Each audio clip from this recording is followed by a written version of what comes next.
Joining us also on the show is Abhishek Bansal, who is chairman of ABans group of companies, to talk more about on what the derivative markets really are looking for on this budget day. Mr. Bansal, what is your sense? Election year, and while we of course are getting into an interim budget soon, what is your expectation, especially when it comes to the commodity derivative space?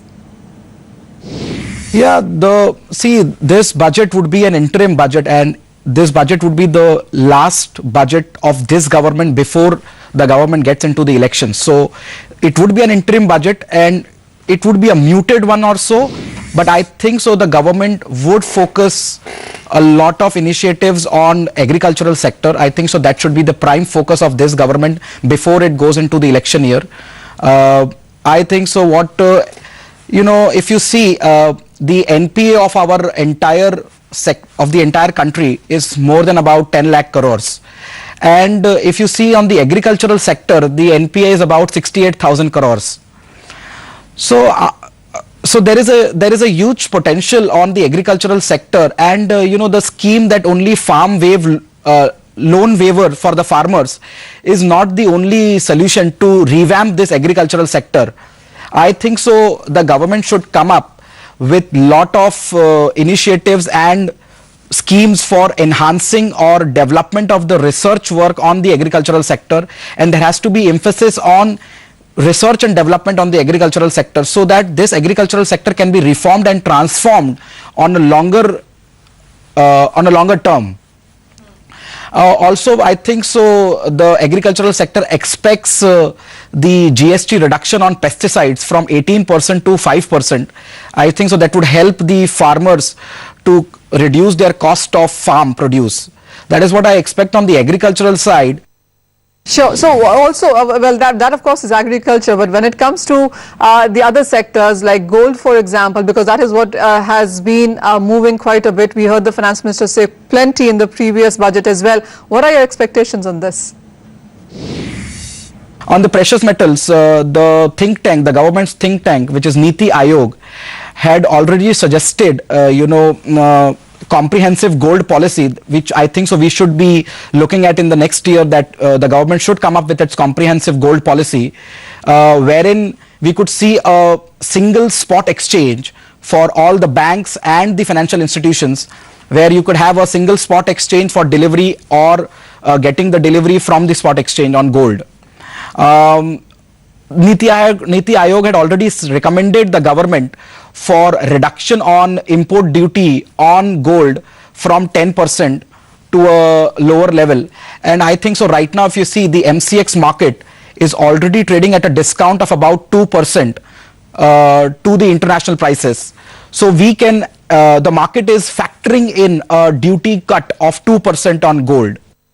Right. We will of course discuss that in detail later on, but what is your sense on the base metals also? Any particular expectations there when it comes to metal imports, etc.?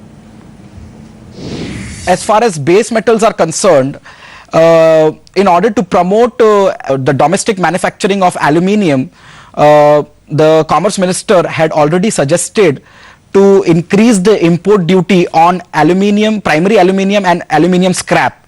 Right now the duties on primary aluminium is about 7.5% and on aluminium scrap is about 2.5%. So there have been already recommendations made by the Commerce Minister to the Finance Ministry to increase this import duty so that it can support the domestic manufacturers and it can support the aluminium industry in the domestic market. On the steel space, FICCI has been recommending a lot of things. Broadly, FICCI wants to decrease the import duty on the raw materials required to manufacture steel and increase the import duty on the steel products like the hot cold steel or hot rolled steel and cold rolled steel. So the emphasis being to support the domestic industry to reduce the import duty on the raw materials required to manufacture steel and increase the import duty on the imported steel products, so that the domestic manufacturers are taken care of by the external competition.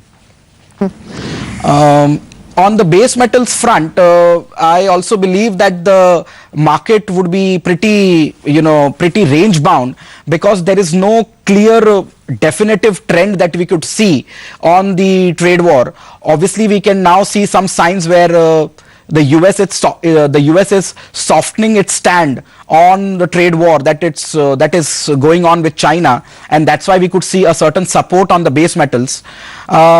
If the US is able to definitively soften its stand on the trade war, then I think so the base metals would rally from here, and we could see that the base metals taking a good support from here. But everything depends on what the US government thinks on its stand on trade war with China. Oh, well, absolutely. We understand it's not just the budget when it comes to non-agri space, but what's happening in the global markets is of equal importance there. Thank you so much, Mr. Bansal, for joining us with your sense on budget. With that, we'll go for a short break. But when we return, Vice Chairman of the Gem and Jewelry Export Promotion Council, Colin Shah,